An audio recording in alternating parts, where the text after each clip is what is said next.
purchased a machine from Imperial Machineries and issued a check that was post-dated and it bounced due to insufficient funds. Imperial Machineries claims that this is a violation of Section 138 of Negotiable Instruments Act. Today we will witness the arguments and the evidence that will lead to the outcome of this case. Now, let us turn our attention towards the proceedings. All right, please.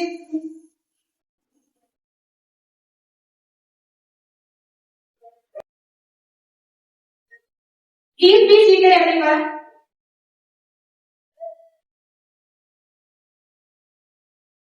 Complaint case number 2524 of 2024. Imperial Machinery Process Rani Kohli.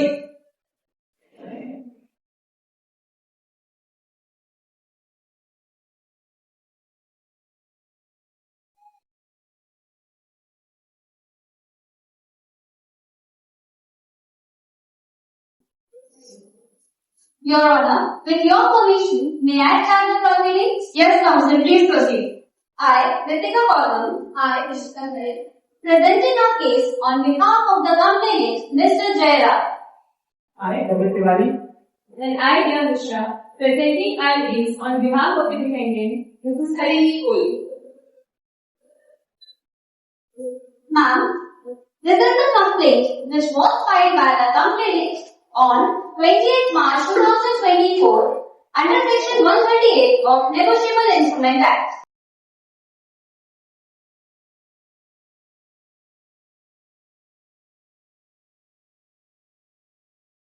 Okay. Your Honor, today we bring before this honorable court the case of utmost importance under Section 138 of Negotiable Instrument Act.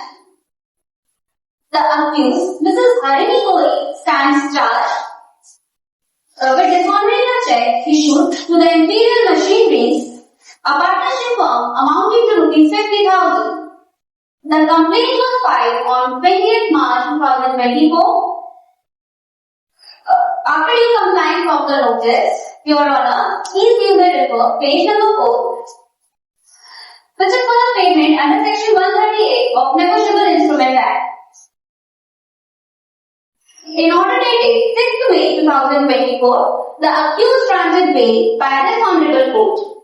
Your Honor, in this proceeding, we will establish the case beyond reasonable doubt that Mrs. Rani, despite purchasing a machine worth ₹16,50,000, failed to honor her remaining financial commitments. The issuance of a check amounting to ₹50,000 was a legal obligation undertaken by the which should be complied.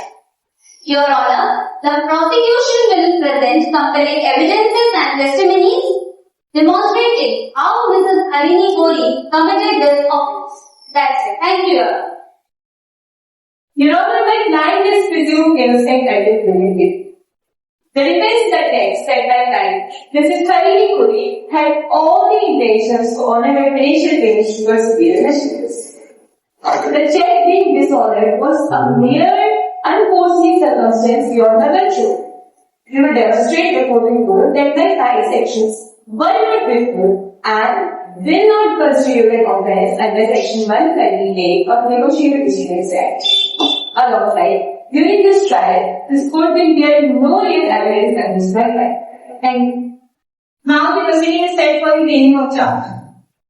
Now the Honorable Court will bring the charges. Rani Kohli, please come to the witness box.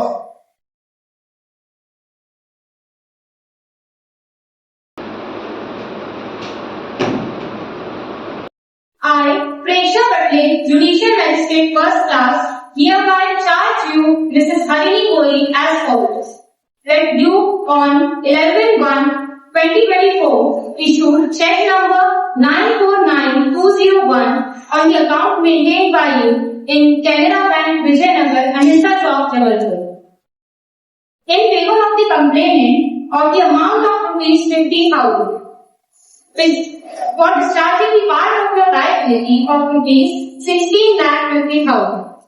which was returned by the bank as unpaid on 12/1/2024 because of the amount of money being insufficient in your bank account. And also, you failed to make the payment within 15 days of the date of receipt of demand notice dated 7/2/2024 and thereby committed an offence under section 138 of the Negotiable Instruments Act within the cognizance of this court and are hereby direct you to be tried on the said charge. Have you understood the charge framed against you? Yes, I understood. Do you plead guilty to the charge? No, I do not. As I deny all the charges framed against me and I want a fair trial. Yes, ma'am. The complainant counsel will proceed to present their evidence.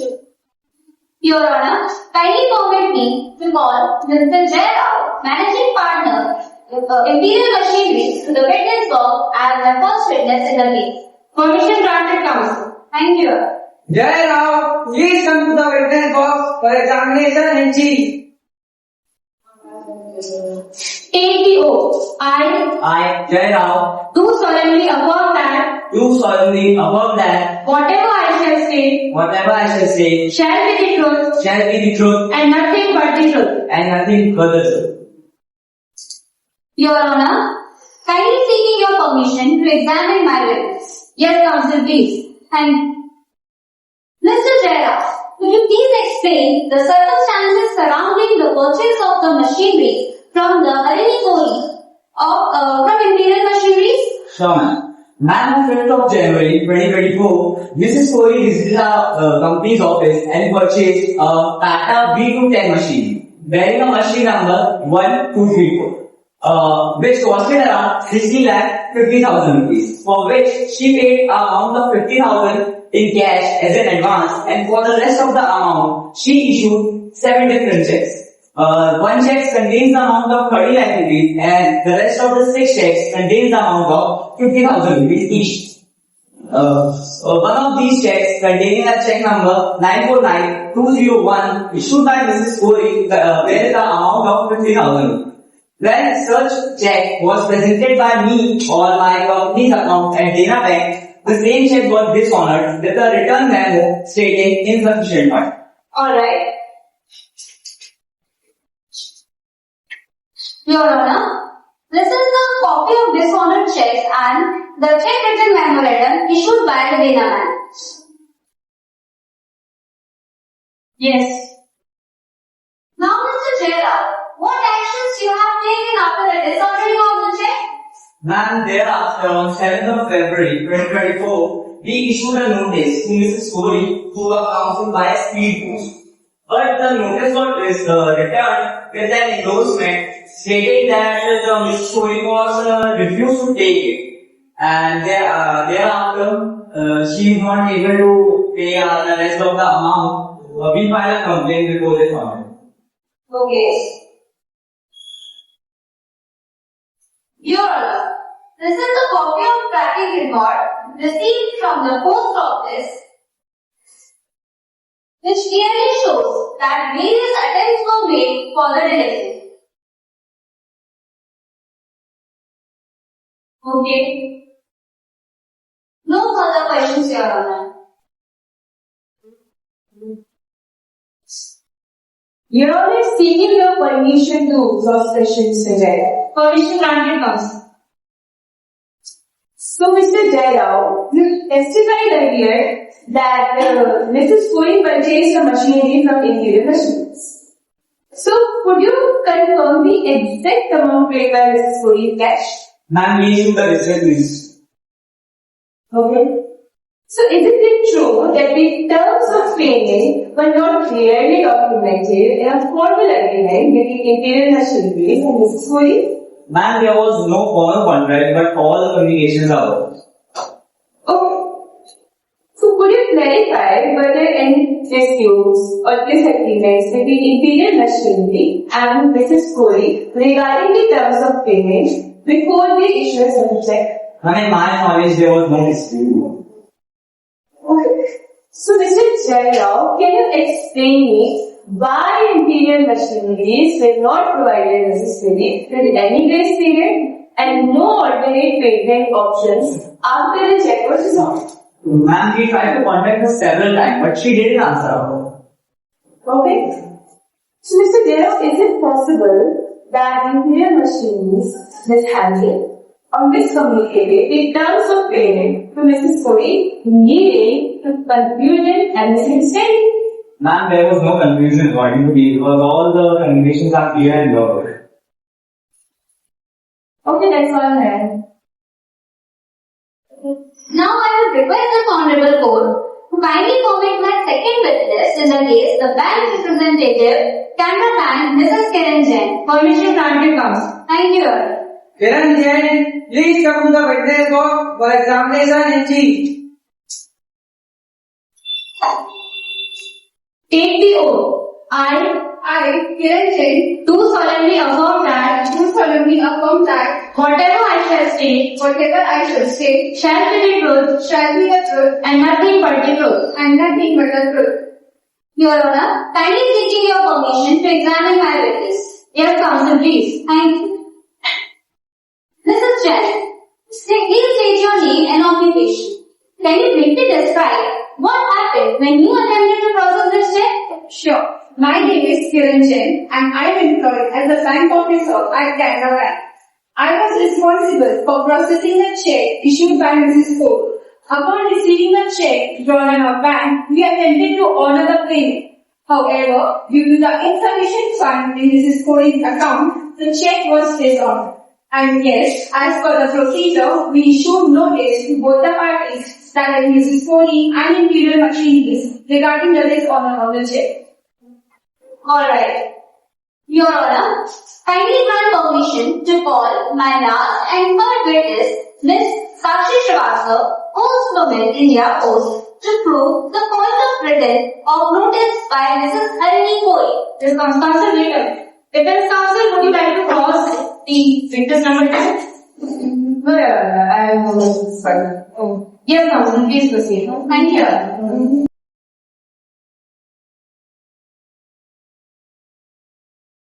Sakshi Srivastava, please come to the witness box for examination in chief.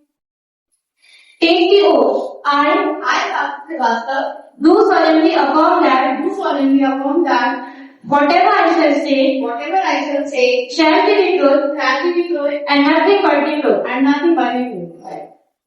Miss Sakshi, could you please explain what happened when you went to Mrs. Rani Kohli's house for serving the notice?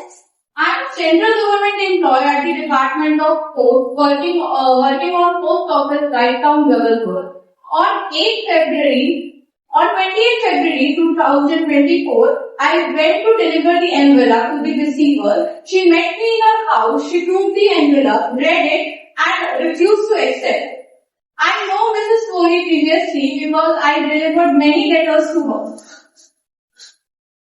Right? No further questions, Your Honor. Your Honor, seeking your permission to cross question Ms. Sakshi. Yes, counsel, please. So, Ms. Sakshi, how many times or how many attempts do you need to deliver the notice to your school at times? I made 2 attempts on consecutive days, but Miss Kori denied all the time to receive to accept the envelopes. Okay.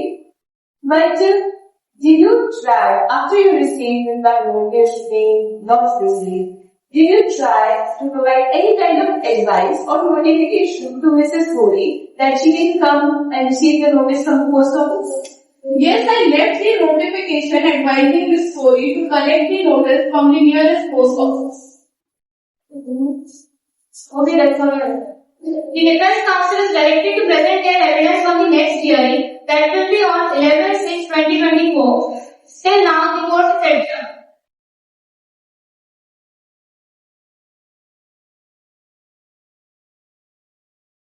All right, please.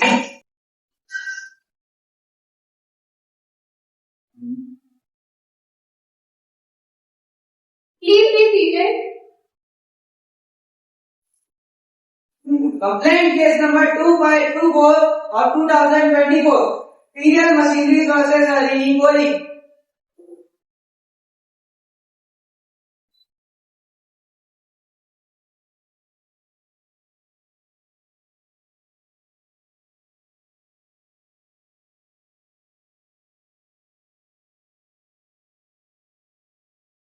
Now, defend, please present your evidences. Thank you, Your Honor. Your Honor, now I would like to call my only witness in the present case, this is Rani Koli. Permission granted. Rani Koli, please come to the witness box for examination in chief.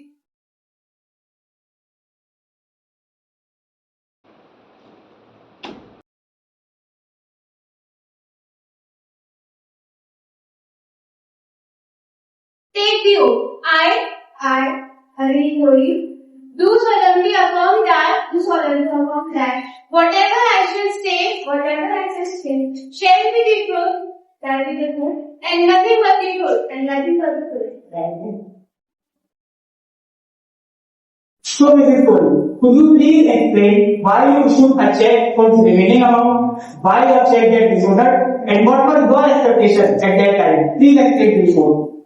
As I made a specific machine for my business operation, so because of the business itself, I came in contact with Imperial Machineries and because of their reputation, their competitive pricing and also after having evaluating options, I decided to purchase a Tata V210 machine from Imperial Machineries, and for that I had paid 50,000 in cash, and for remaining amount, that is 60 lakhs, I had issued 7 checks, in which one check was of amount 30 lakhs and remaining 6 checks was of amount 50,000 each. Yes, unfortunately, because of an unforeseen circumstances, that I was shortly after issuing the check. When the check was presented for payment, there was no sufficient fund, and also I state to this honorable court that they are not liable for the amount they are paying, because they had sent me a faulty machinery. No, Mrs. Koli, if you had received a faulty machinery, you would have went to consumer forum. I was there. Your Honor, to unfold the scenario more clearly, I want permission to cross-examine Ms. Koli. Permission granted. Cross-examination of Rani Koli. Ms. Koli, did you issue a check of rupees 50,000 to Imperial Machineries? Yes, I did issue a check to Imperial Machineries. In fact, I had issued 6 checks of 50,000 each. Okay. Isn't it true that you have a long previous history of check bounce cases? No, objection, Your Honor. No, I'm asking No. Objection, Your Honor. The question needs to introduce some irrelevant information about my client's past financial history, which is not relevant to the present case matter. Objection sustained. Please counsel, prosecution, restrain yourself from asking questions which are not tied with the matter in issue. Apologize, Your Honor. I'll move ahead with the next questions. Were you aware that the check you issued to Imperial Machineries was dishonored by the bank? No, I was not aware initially. I only found out later. Okay. So, did you receive a demand notice on 7th of February 2024 regarding the dishonor of your check? No, I haven't got any notice on such date. So, is it possible that you refuse to accept or acknowledge the demand notice sent to you by Imperial Machineries? I haven't refused it intentionally. I haven't got any such notice on 7th of February 2024. So, after receiving the demand notice, did you make the payment of rupees 50,000 within the stipulated 15 days? Ma'am, as I have told earlier that I haven't got any such notice on 7th of February. So, how could I? And also if I would have got such notice, then I can't, because they have sent me a faulty machine, so they are not liable for the amount they are paying. Okay, I'll ask the last question. Did you have sufficient funds in your account to cover the amount mentioned on the check when it was presented for payment to the bank? Yes, that time when I had issued a check, that time there were sufficient funds in my account. Point to be noted, Your Honor. I have no further questions. So Miss Kohli, did you receive any communication from Imperial Machineries regarding disorder of check before the legal proceedings were initiated against you? No, I haven't received any direct communication from Imperial Machineries, and also I got to know about it when I was arrested and I was brought into the court. So, what efforts were made by you to improve the situation with the Imperial Machineries? I tried to contact Imperial Machineries directly, but because of their legal cycling, and also I have tried to find out an alternative method for paying, and also to sort out this matter amicably. So, are there any evidences regarding same? No, ma'am, as our communication was verbal, so there is no evidence regarding this. Alright. You may leave.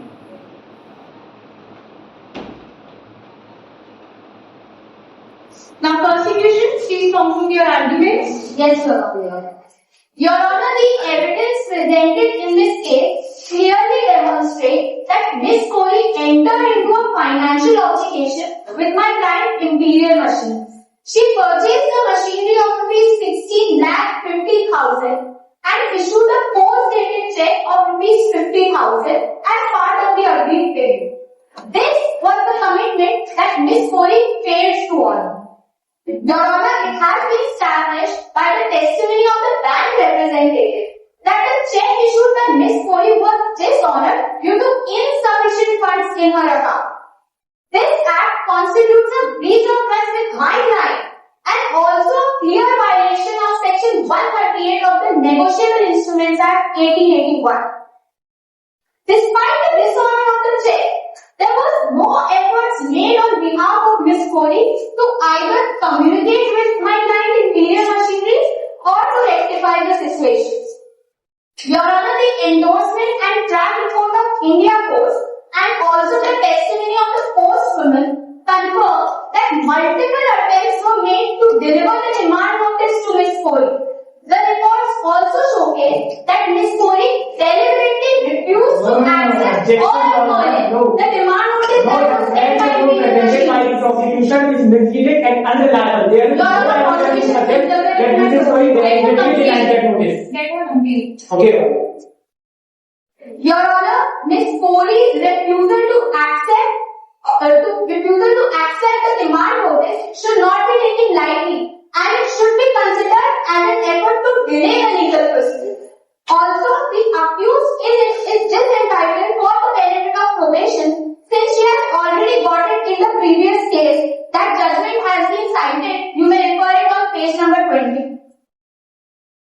Your Honor, I would also like to draw your attention to this case of Messrs. Electronics Trade and Technology Development Corporation Limited versus Indian Technologies and Engineers Electronics Private Limited, 1996, Court SCC 708. Your Honor, the Apex Court clarified in this case that the object of Section 138 of the Negotiable Instruments Act 1881 is to inculcate faith in banking operations and credibility in commercial transactions through negotiable instruments. Miss Kohli's actions have not only caused financial harm to my client, but has also undermined the trust essential for commercial deals. Your Honor, justice demands that Miss Kohli be convicted for an offence under Section 138 of the Negotiable Instruments Act 1881. I rest my case. Friends, please continue. Thank you, Your Honor. Your Honor, the liability under Section 138 of the Negotiable Instrument Act 1881 arises only when the payment is done for the satisfaction of the liability.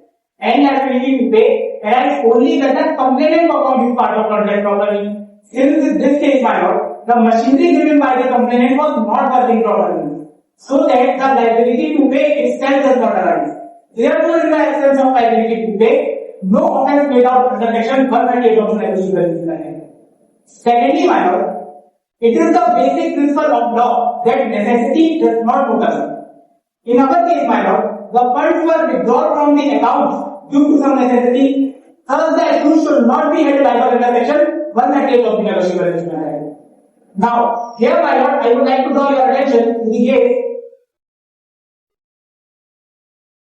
that is Lakshmi Daikane versus State of Gujarat, AIR 2012, STC 375. In this case, my lord, the Honorable Supreme Court of India held that in proceeding under section 138 of the Negotiable Instrument Act, it is essential for the complainant to establish that the check was issued for the discharge of debts or liability against dishonor was due to insufficient balance. But in my case, my lord, the check was dishonored due to some unintentional reason or the insufficient reason by the shortage of refund for the limited period of time. Point to be noted, my lord, that in my case, the insufficiency was not in permanent nature. One more important thing, my lord, that is very, very crucial to note, that Mrs. Kohli did not get any notice of dishonor directly from the complainant, who is Indian Machinery. As per track report and status of the Indian Post, as well as per Postman's testimony, it confirms that the several attempts were made to the criminal notice, but Mrs. Kohli was not available. This lack of direct communication raised doubt about the timely notification of the decision. Now here, my lord, I would like to refer you one more case. That is S. Murugan versus R.K. Kauranagan, CRA 1138 of 2022. In this case, my lord, the Honorable Madras High Court ruled that if the check was obtained by the recipient through fraud or anything like this, then the check issuer can use it as a defense. Similarly, my lord, in my case also, the check was obtained for the machinery. This was not working. Hence, the accused should not be held liable under section 138 of the Negotiable Instrument Act. Lastly, my lord, the defense contains that the procedural fairness must be applied in this case, my lord. That is all, my lord. I rest my case. Now the case is listed for the judgment.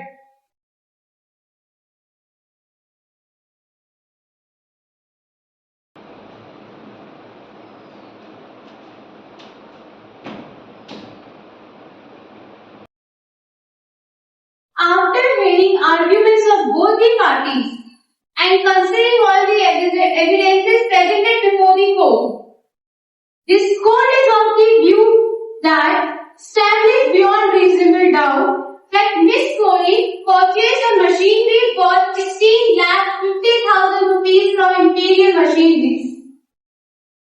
She has also accepted to issue a check number 949201 towards the complainant for the part payment of the liability of 16,50,000 rupees. Moreover, she has also accepted that the insufficiency of the funds in her bank account. Hence, the check was written by the bank with the memorandum on the date 12/1/2024. In the case of Rajesh Jain versus Ajay Singh, SSB number 1224 of 2007 by the Honorable Supreme Court of India held that as soon as the complainant proves the execution of the check, the burden of proof shifts towards the accused, and the accused in the present case did not sufficiently rebut the arguments as well as the evidences of the opposite parties regarding her financial obligation and the circumstances leading towards the dishonor of the check. Therefore, it is duly proved that the accused has committed an offence under section 138 of Negotiable